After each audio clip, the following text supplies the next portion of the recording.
tous et bienvenue sur la Fredzone pour une nouvelle vidéo qui va porter sur le Sony Xperia Z3. Jusqu'à présent, nous nous sommes penchés sur son design, sur son appareil photo et sur son haut-parleur, si je ne me trompe pas. Donc maintenant, on va s'intéresser à son écran et son autonomie. Ça veut aussi dire que cette vidéo sera découpée en deux parties, bien sûr. Alors une fois n'est pas coutume, j'ai pris quelques notes histoire de ne pas dire trop de bêtises. Donc le Sony Xperia Z3 embarque un écran de 5,2 pouces pour une définition de type Full HD 1080p. C'est une dalle de type IPS avec deux technologies maison, le Triluminos et le X-Reality. Alors à quoi ça correspond? Eh bien le Triluminos va intervenir au niveau du rétro-éclairage et l'idée en fait c'est d'obtenir des couleurs qui seront le plus naturelles possible et qui correspondront à la vraie vie. Le X-Reality de son côté va augmenter ou plutôt améliorer la netteté et le contraste des images, tout ça en réduisant le bris en plus, qui n'est quand même pas du luxe. Et nous allons voir tout de suite comment il s'en sort face à ses deux prédécesseurs, à savoir le Xperia Z2 et le Xperia Z1. Alors pour commencer, on attaque avec simplement des fonds d'écran. Donc j'ai mis exactement le même fond d'écran sur chaque téléphone. De gauche à droite, nous avons le Z1, le Z2 et le Z3. Donc premier constat pour ce fond d'écran là, eh bien le Z1 a une image beaucoup plus pâle que le Z2 qui est davantage saturé. Le Z3 lui vient finalement se positionner un peu entre les deux terminaux, ce qui correspond peut-être davantage à la réalité et ce qui correspond peut-être davantage à ce que l'on peut voir dans la nature et dans la vie de tous les jours. On passe maintenant à une image bleue, donc un ciel tout simplement. Alors là encore, sur le Z1, on a une image qui est un peu passée, qui est un peu usée, un peu trop claire. Sur le Z2, on a des couleurs qui sont assez saturées, avec des noirs qui sont vraiment très noirs, qui sont aussi un peu bruités d'ailleurs. Et sur le Z3, c'est assez étonnant, on a une image qui est vraiment très claire, très lumineuse. J'ai réglé vraiment les trois appareils de la même manière, j'ai activé les mêmes options, il n'y a aucune différence notable en dehors de la version de la surcouche. Mais c'est vrai que sur le Z3, on a vraiment un rendu qui est plus soigné. On a moins de bruit aussi, on a une plus grande dynamique. À croire que Sony a profité de l'occasion pour revoir son moteur X-Reality et pour le remettre au goût du jour. Donc l'effet est assez sympathique. On passe maintenant à une image plutôt jaune-verte, claire on va dire. Donc le Z1, encore une fois, on a l'impression qu'il est passé à la machine. On a une image qui est délavée. Sur le Z2, on a toujours des couleurs assez saturées. Et sur le Z3, on est un peu entre les deux. Le rendu est moins éclatant que sur l'image précédente. Un peu comme si le Z3 était moins à l'aise sur ces couleurs-là.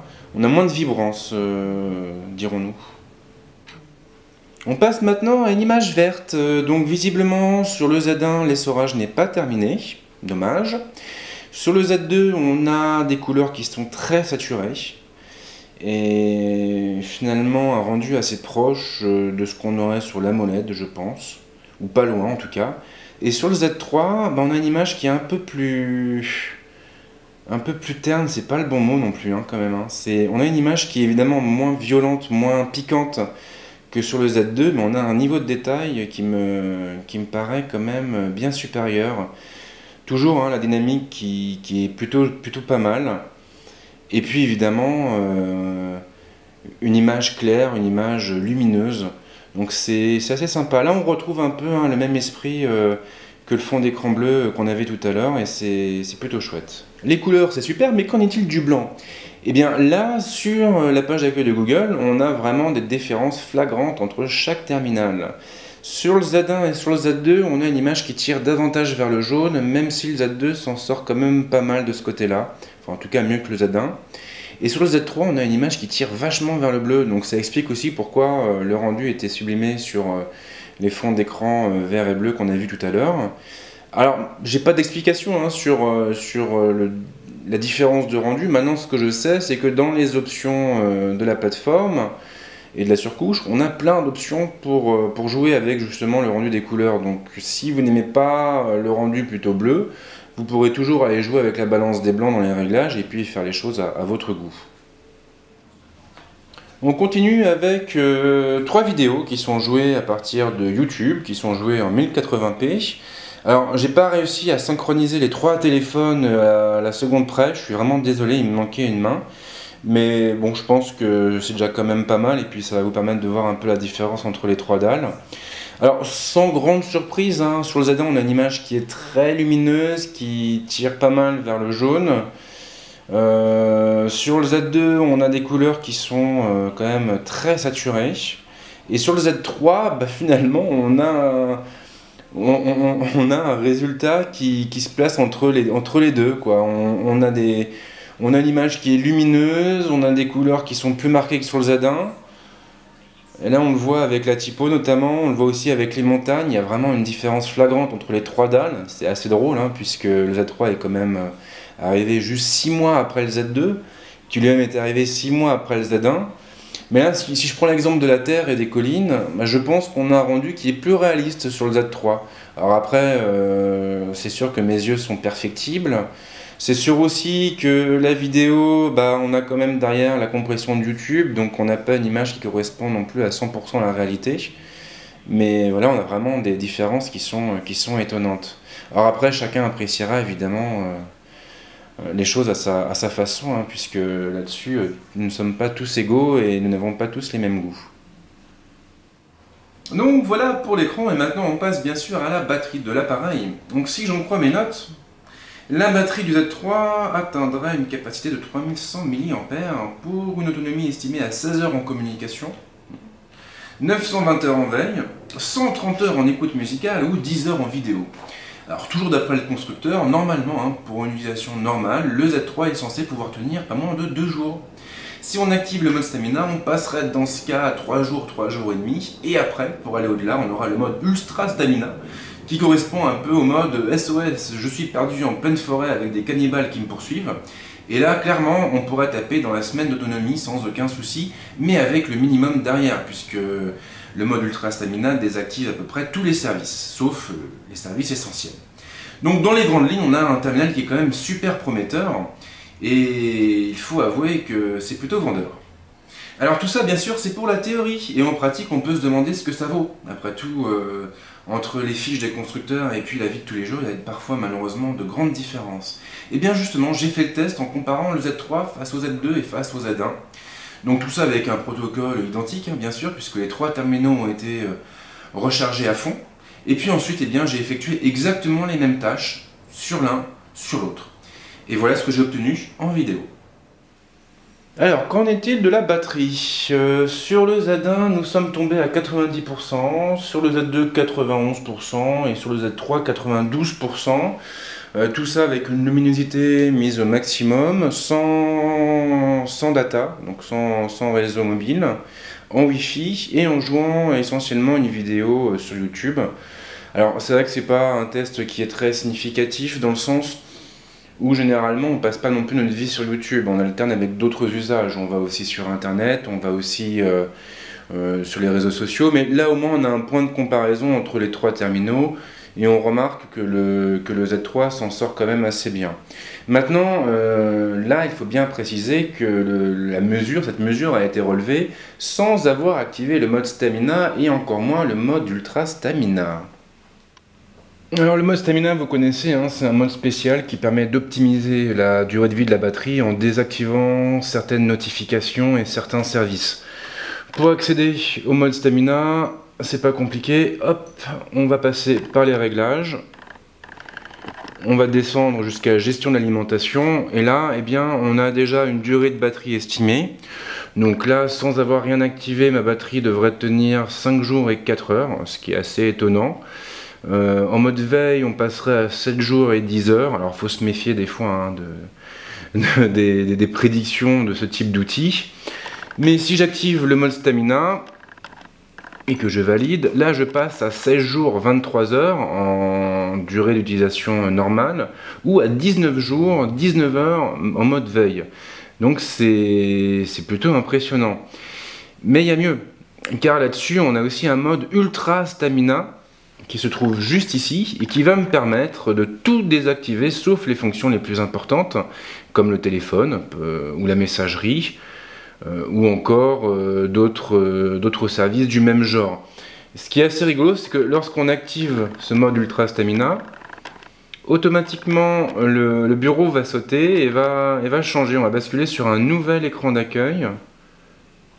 Ça prend quelques secondes.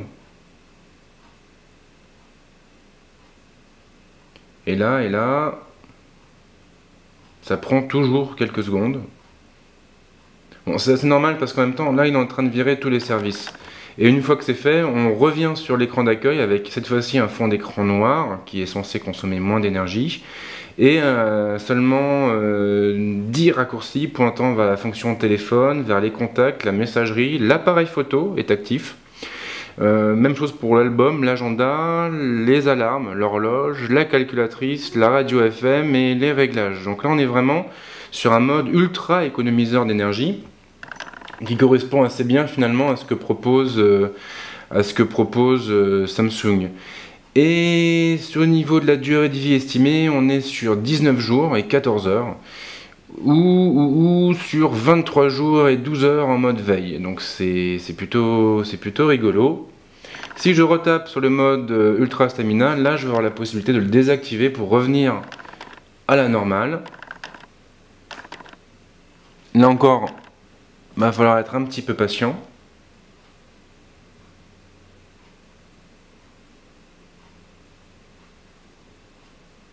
Et c'est en train de charger. Et là on retrouve notre écran d'accueil traditionnel qui apparaît en dessous, qui apparaît sous le message.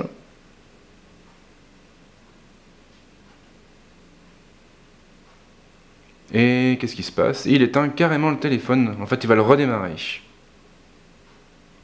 Ce qui va lui permettre de relancer les services qui avaient été désactivés par le mode Ultra Stamina. Donc là, comme ça, vous allez pouvoir voir l'écran de chargement du Z3.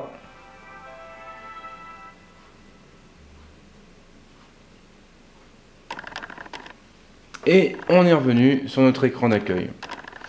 Si je retourne, alors à chaque fois je sais pas pourquoi je passe par là.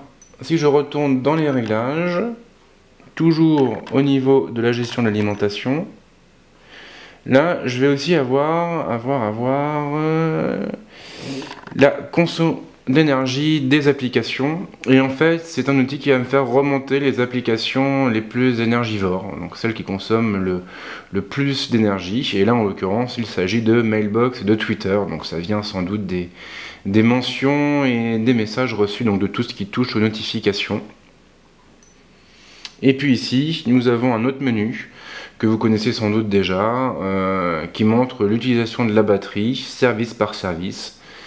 Et donc là, on voit que ce qui consomme le plus, ce sont les services Google Play. Voilà. Donc voilà pour tout ce qui touche, à l'énergie et à la batterie. Alors après là évidemment je précise bien, on n'est pas sur un environnement de test normal, on n'est pas sur un protocole traditionnel, puisque ce qu'on a fait globalement c'est de lire seulement une vidéo YouTube, donc c'est pas très représentatif de ce qu'on peut obtenir avec le Z3. Même chose, les estimations fournies par l'utilitaire de gestion de la batterie ne correspondent pas vraiment à la réalité, mais tout ça je vais vous en parler dès maintenant dans la conclusion. Alors bien sûr, je peux aussi vous dire ce que j'en pense, puisque ça fait quelques jours qu'il m'accompagne au quotidien, ce petit Z3. Et que dire? Eh bien tout simplement qu'il est bluffant. Au niveau de l'autonomie, il est complètement bluffant, c'est un vrai chameau. Et c'est à ce jour le terminal le plus autonome que j'ai jamais eu l'occasion de tester, très clairement. Ça fait des années et des années que j'attends d'avoir enfin un smartphone capable de tenir le coup pendant plus de 2 jours. Et là, j'avoue que le pari il est complètement rempli. Vous êtes là, vous envoyez des mails, vous alimentez vos réseaux sociaux, vous faites des recherches en ligne, vous regardez quelques vidéos sur YouTube, vous jouez à des jeux et vous arrivez à la fin de la journée, il vous reste plus de 50% de batterie. Là, clairement, vous avez l'impression que c'est un peu cheaté, il s'est passé quelque chose, quelqu'un l'a rechargé à votre insu ou je ne sais quoi, et en fait non, c'est juste que la surcouche elle est optimisée aux petits oignons, et là-dessus Sony a fait vraiment de l'excellent boulot. Alors maintenant, il faut aussi parler de l'écran. Alors l'écran, le bilan est finalement assez mitigé. Enfin, mitigé, c'est pas le bon terme. En réalité, tout va dépendre de ce que vous recherchez. On sait très bien qu'il y a deux grandes écoles. Il y a ceux qui ne jurent que par l'AMOLED et les couleurs ultra saturées, et puis d'autres qui préfèrent les couleurs un peu plus naturelles. Moi, en ce qui me concerne, j'appartiens plutôt à cette seconde catégorie, et c'est pour ça que j'ai beaucoup apprécié l'écran du Z3. J'ai beaucoup apprécié l'écran du Z3 parce que, je consomme beaucoup de vidéos. Et je regarde beaucoup de photos. Voilà, j'adore la photographie, j'adore regarder ce que font les photographes. Et c'est vrai que quand vous regardez un portrait et quand vous avez des couleurs ultra saturées derrière, bah ça casse un peu l'ambiance. Et là-dessus, c'est vrai que l'écran du Z3 me paraît plus opportun que ce que propose notamment le S5, pour ne citer que lui. Après, il y a aussi la balance des blancs, et là, j'ai l'impression que sur le modèle qui m'a été prêté par Sony, on a des couleurs qui tirent légèrement vers le bleu. Mais le côté positif de la chose, c'est que vous avez un menu, balance des blancs, qui se trouve dans les réglages de l'appareil, qui va vous permettre de paramétrer le tout selon votre goût. Donc vous aurez parfaitement la possibilité de monter un peu les autres couleurs pour compenser. Donc voilà pour l'écran du Z3. Donc voilà pour cette nouvelle vidéo. Alors j'espère que j'ai pas oublié trop de choses, j'espère qu'elle vous a plu, qu'elle n'était pas trop longue. Et puis je pense qu'on a fait à peu près le tour du côté matériel du Z3. Donc dans ma prochaine vidéo, je me concentrerai davantage sur la surcouche de Sony. Et puis bien sûr, hein, je vais bientôt publier le grand test qui reprendra un peu tout ça, un peu tous ces éléments, un peu toutes ces vidéos. Un test qui sera publié le plus tôt possible. Je vais essayer de le boucler pour avant quand même la sortie du téléphone. Et sinon eh bien, j'ai d'autres tests qui vont arriver très prochainement, dont un que j'attends avec la plus grande impatience, puisqu'il s'agit du Nikon D810. Et oui, le dernier fleuron de la gamme Nikon va me passer entre les mains. Et même si je ne suis pas photographe, c'est vrai que je fais quand même pas mal de photos et je fais beaucoup de vidéos. Donc j'ai vraiment très hâte de pouvoir vous en parler. Donc voilà, c'est tout pour le moment et on se dit à très vite pour d'autres tests. Ciao!